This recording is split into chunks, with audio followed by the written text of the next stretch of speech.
সাংবাদিক বৈঠক সারছেন সুকান্ত মজুমদার, সরাসরি নজর রাখবো। মাননীয় স্বরাষ্ট্রমন্ত্রী যখনই আসেন ভারতীয় জনতা পার্টির কর্মীদের মধ্যে উৎসাহ উদ্দীপনা অনেক বেড়ে যায় এবং আমাদের মাননীয় স্বরাষ্ট্রমন্ত্রী তাকে বলা হয় আধুনিক যুগের চাণক্য। তার যে রাজনৈতিক বিচক্ষণতা, সেই বিচক্ষণতাকে তৃণমূল কংগ্রেসও ভয় পায়। সেই জন্য এখন এই ধরনের নানা ধরনের শব্দ তারা ব্যবহার করবে। তবে আমাদের আপত্তি নেই, ওনাদের এই ধরনের শব্দ যত ব্যবহার হবে তত বাংলার মানুষ ভারতীয় জনতা পার্টিকে ভোট দেওয়ার জন্য তৈরি হবে। এর আগে তো আমাদের মাননীয় মুখ্যমন্ত্রী হদল কুকুর, কিম্ভূত কিমাকার এই ধরনের অসংসদীয় শব্দ একের পর এক ব্যবহার করেছে। এটা নতুন কিছু নয় আমাদের। তবে আমি জানি তৃণমূলে একটা গোবর সিং আছে, সেই গোবর সিং তৃণমূলের ঘুরে বেড়াচ্ছে বিভিন্ন জায়গায়। অন্য কোথায় কি সিং আছে সে পরে দেখা যাবে। ভবানীপুরে এই মুহূর্তে প্রকল্প ক্যাশ ট্রান্সফার সেইখানে সতর্ক বার্তা দিচ্ছে ইকোনমিক সার্ভে, এতে কোষাগারের ক্ষতির আশঙ্কা বলে উল্লেখ করা হয়েছে। দেখুন, পশ্চিমবঙ্গে যেহেতু রাজ্য সরকারের ইনকাম নেই বললেই চলে, মদ থেকে বা আবগারি দপ্তর থেকে পশ্চিমবঙ্গ সরকার খুব অনেকটা আয় করে। স্বাভাবিকভাবে লক্ষ্মীর ভান্ডারের মতো প্রকল্প পশ্চিমবঙ্গের কোষাগারের উপর একটি চাপের সৃষ্টি করেছে। মুখ্যমন্ত্রীর তো পশ্চিমবঙ্গের অর্থনীতি, ভারতবর্ষের অর্থনীতি, ভারতবর্ষের সুরক্ষা, এগুলো নিয়ে কোনো ব্যাপার নেই, চুলোই যাক এই ধরনের মানসিকতা। ওনাকে এবং ওনার পরিবারকে ক্ষমতায় টিকে থাকতে হবে, এইটাই হচ্ছে ওনার লক্ষ্য। ইকোনমিক সার্ভে সঠিক তথ্যই তুলে ধরেছে। ভবানীপুরে এই মুহূর্তে মুখ্যমন্ত্রীর বাড়িতে 267 জন বিএলএ, ভবানীপুর বিধানসভার বিএলএ 2 এবং 8 জন কাউন্সিলর নিয়ে মুখ্যমন্ত্রী বৈঠক করছেন এবং স্বাভাবিকভাবেই মুখ্যমন্ত্রী ভবানীপুর নিয়ে বৈঠকের প্রয়োজন কি করলো? মাননীয় মুখ্যমন্ত্রী বুঝতে পারছেন পায়ের তলা থেকে মাটি সরে যাচ্ছে, তো মাটি সরে যাচ্ছে সেই জন্য ভয় পাচ্ছেন। এগুলো ভয়ের রিয়াকশন, এবং যত ভয় পাবেন ভারতীয় জনতা পার্টি আপনাকে আরো তত বেশি ভয় পেতে বাধ্য করবে। ভারতীয় জনতা পার্টি জানে যে কিভাবে জিততে হয়। আমরা বিভিন্ন জায়গায় জিতেছি, আমরা 3 থেকে 77 হয়েছি। আগামী দিনে পশ্চিমবঙ্গে 26-এ সরকার গঠন হবে এবং মমতা বন্দ্যোপাধ্যায় ভবানীপুরে যদি দাঁড়ান তাহলে ভবানীপুরে মমতা বন্দ্যোপাধ্যায়ের হার নিশ্চিত। বিএলও মৃত্যু নিয়ে আজও অ্যাজিটেশন চলছে সিও অফিসের সামনে এবং সেখানে বিএলও অধিকার মঞ্চে তারা বিক্ষোভ দেখাচ্ছেন। অন্যদিকে আরেকটি বিষয় হচ্ছে যে মমতা বন্দ্যোপাধ্যায়ের সঙ্গে নির্বাচন কমিশনে যাওয়ার জন্য এ ধরনের কোটান কোট এসআইআর ভিকটিম ফ্যামিলি 100 জনের কাছাকাছি দিল্লির বঙ্গভবনে অপেক্ষা করছে। দেখুন, এসআইআর কে নিয়ে একটা হেজিমনি তৈরি করার চেষ্টা মমতা বন্দ্যোপাধ্যায়ের তরফ থেকে হয়েছে।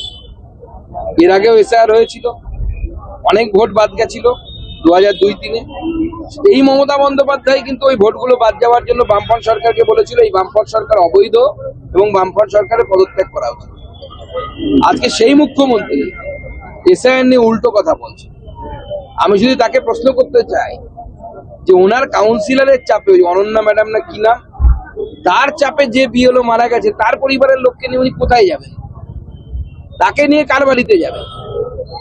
ওনার কোনো মন্ত্রীর বাড়িতে যাবেন না শান্তির বাড়িতে যাবেন? সেটা তো আগেও জবাব দিতে বলুন।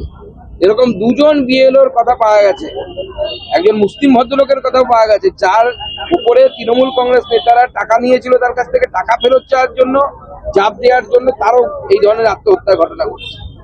এই 2 জনের পরিবারকে নিয়ে মাননীয় মুখ্যমন্ত্রী কোথায় যেতে চান? রাজীব কুমারের কাছে নিয়ে যাবেন না অন্য কারোর কাছে নিয়ে যাবেন? দেবরাজ যে আইপিএস হুমায়ুন কবির, সে আইপিএস হুমায়ুন কবির তিনিও আজকে তার আরেক হুমায়ুন কবিরের দিকে আগ্রহ প্রকাশ করে তিনি বলছেন যে এর আবেগ আছে এই বাবরি মসজিদের, প্রভাব তো পড়বেই। দক্ষিণবঙ্গে না হলে উত্তরবঙ্গে মালদা, মুর্শিদাবাদ সহ বিভিন্ন প্রান্তে বড় প্রভাব পড়বে।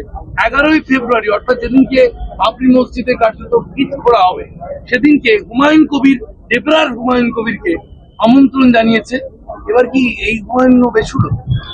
কোন হুমায়ুনের কোলে বসবে তাদের ব্যাপার। আমাদের এই নিয়ে কোনো আগ্রহ নেই, আমাদের হুমায়ুন নিয়েও আগ্রহ নেই, ঔরঙ্গজেব নিয়েও আগ্রহ নেই, বাবরি মসজিদ নিয়ে তো এক ফোঁটাও আগ্রহ নেই। তবে বাবরি মসজিদ যখন তৈরি হয়েছে রাম মন্দিরও তৈরি হবে, চিন্তার কিছু নেই। দেবরাজ তৃণমূল বিধায়ক হুমায়ুন কবিরকে তাকে শুনানিতে ডাকা হয়েছে এসআইআর এবং তিনি সেই প্রসঙ্গে বলছেন 2002-এ তার নাম নেই, এই কারণেই কারণ সেই সময় তিনি কেন্দ্রীয় সরকারের চাকরিতে বাইরে ছিলেন। অত্যন্ত স্বাভাবিক, সেই জন্য ডাকা। উনি আইপিএস অফিসার, নিশ্চয়ই তার জ্ঞান আছে এইটুকু, এবং তিনি মাঝে মাঝে আইপিএস এর জায়গা থেকে কিছু কিছু সত্যি কথা বলে ফেলেন। কিছুদিন আগে বলেছিলেন কেন্দ্র সরকার নকশাল দমনে খুব ভালো ভূমিকা পালন করছে, এই কথাটা বলে ফেলেছিলেন।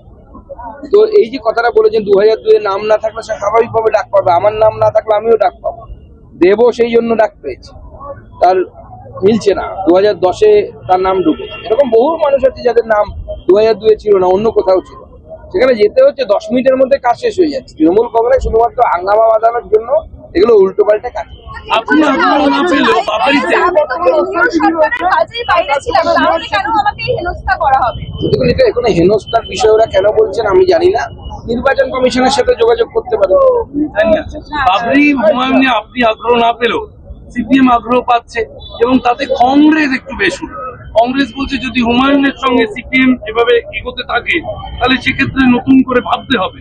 নওশাদ, সিপিএম, কংগ্রেস বা হুমায়ুন, এই অ্যালায়েন্স এখন দেখুন, এখন এটা পুরোটা হচ্ছে অন্ধকার হয়ে আছে।